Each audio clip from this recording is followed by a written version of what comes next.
Marilah kita bersandar kepada Tuhan, karena Dialah gunung batu kita dan keselamatan kita.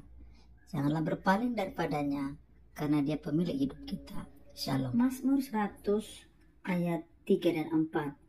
Ketahuilah bahwa Tuhanlah Allah, Dialah yang menjadikan kita, dan kita adalah miliknya.